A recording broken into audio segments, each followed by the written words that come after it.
Middle of the 20th century in the United States of America, hundreds and hundreds of teenage boys and girls are becoming hopeless dope addicts every year. It's fantastic, it's unbelievable, and it's terrible, but it's true. The government maintains 2 hospitals just to treat drug addicts at Lexington, Kentucky, and Fort Worth, Texas. It used to be a rare thing for a juvenile to be admitted, but look at these recent figures. And remember, these are only confirmed addicts who have come to the attention of federal authorities. How many others are still only occasional users of marijuana or heroin, morphine, or in some cases sleeping pills? It's pretty hard to estimate. But there's one sure thing. Nobody is going to stay an occasional user very long. This is one game nobody beats. If you use narcotics, before long you'll have the habit, about the hardest in the world to break. And the dope addicts say, you're hooked. Well, how does one become hooked? The simplest way to answer that is to talk to someone who has had the experience. This is the home of Mr. and Mrs. Walter Howard. They just got their teenage daughter back after a 6-month nightmare that even Edgar Allan Poe couldn't have improved on. Mrs. Howard agrees to let us talk to her daughter, Phyllis, when we explain that we could use her case to help others avoid the same mistakes.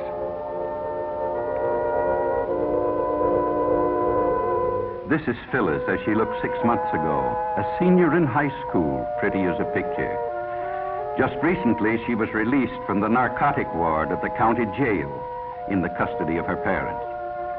It's hard to believe that this girl is the same as the one in the picture, but it doesn't take long for the drug habit to make anyone over.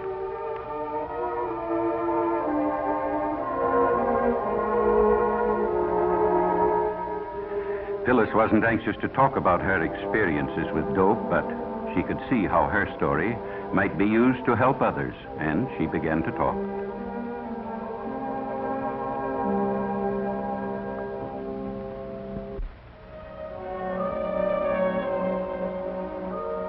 I guess I knew about reefers, that's marijuana, ever since junior high.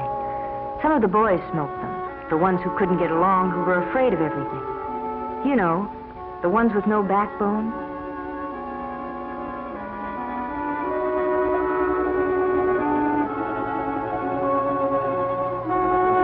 In high school, my girlfriend Ann and I went around with Jim and Bob. They both smoked pot. That's jive talk for marijuana. And after a while, Ann and I got so that we did, too.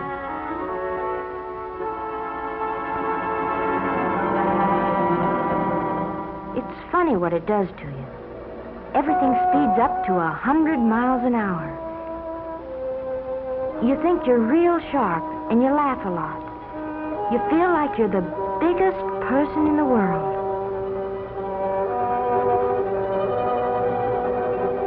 But I didn't feel so good when I came home high that night. My dad knew something was wrong, but he didn't know what. Mother was sure her daughter would never do anything bad. I'd been smoking pot for quite a while before I met Chuck. I guess he was what the newspapers call a peddler. He supplied the kids at school with whatever they wanted. Most of them used reefers like us, but some liked stronger things. There was something intriguing and different about Chuck. I guess I appealed to him in some way, too. Anyway, I found out later what it was about him. He had the heroin habit. He was hooked.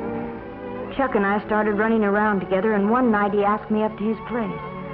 I knew by now he started peddling after he got the habit, so he could get H for himself. He needed a lot because he had a big habit. You know something about hypes? They're like a disease. They don't like to see anybody not using the stuff just because they do.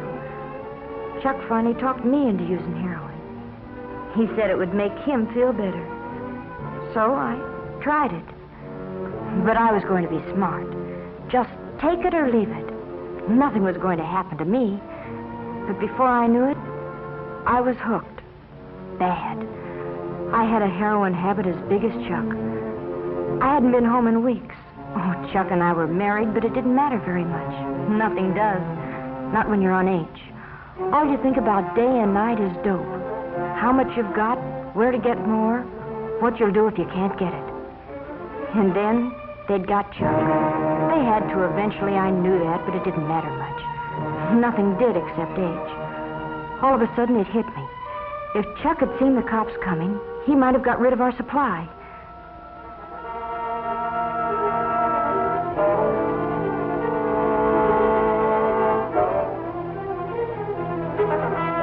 That's what happened. Chuck got rid of everything. Probably in the garbage disposal.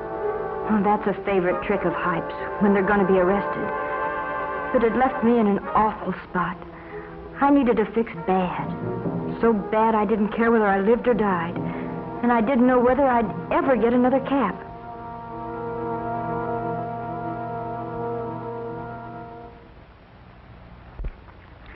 In the meantime, Phyllis's parents had nearly gone crazy. They hadn't seen or heard from their daughter in months. Mr. Howard checked every newspaper story that might by any remote chance have to do with Phyllis. But gradually their hopes died. They were almost convinced she was dead. But I wasn't dead. I tried once to kick off the habit, but I was too far gone. You know, the police say, find a heroin addict and you find a criminal, and that's just about it. If you're hooked bad, it costs about $30 a day for each. Boys get the money by stealing or swiping car parts, maybe by holdups. Girls take up street walking or do what I did, become peddlers themselves. When Chuck went to jail, I used his contacts and peddled dope myself. Sure, I knew it was wrong, but when you're hooked, you can't help yourself. They got me eventually, too, just like they did Chuck. And when I was arrested, I was almost glad. I told them I wanted help. I wanted to try and kick it off. It was horrible. 5 days, and I didn't care whether I lived or died. It feels like your skin is being torn right off you, and then you ache all over and get sick and you can't breathe. Your nose runs and you have a high fever, and then you pass out, but when you wake up, it starts all over again. 5 days. But I was lucky. I kicked it off, and I've never used dope since. Maybe what happened to me will keep it from happening to somebody else. Or I don't even want to talk about it. And all I hope is that someday I can forget it. Well, that's Phyllis's story. In the United States of America, 20th century. Unbelievable, isn't it, that such things can happen? Phyllis's case is typical. Most teenagers start off with marijuana. Then they decide to see if heroin has any kick. It does. Sometimes it only takes a few days to find out they can't leave it alone. In order to get money to buy it, they turn to crime. And that's the story. There are practically no happy endings when you fool with drugs. Doctors say restoring an addict to normal life is about the toughest thing in medicine. Well, what's the answer? Enforcement? Yes, that's one of them, certainly. In the Far East a few years back, they were lining up dope peddlers and shooting them in the back of the head. But it didn't stop addiction. It just made it harder for victims to get the stuff. No, the answer is a simple one. Just use your head. Leave narcotics absolutely alone. Remember what happened to Phyllis and others like her. Talk it over with your parents or school counselor, somebody you have confidence in. Some say the Reds are promoting dope traffic in the United States to undermine national morale. They did it in China a few years back. It's certainly true that the increased use of narcotics plays right into their hands. But why not show everybody, including ourselves, that young American men and women have too much intelligence to make such a stupid, ghastly, tragic mistake? Let's make tomorrow's headlines read like this.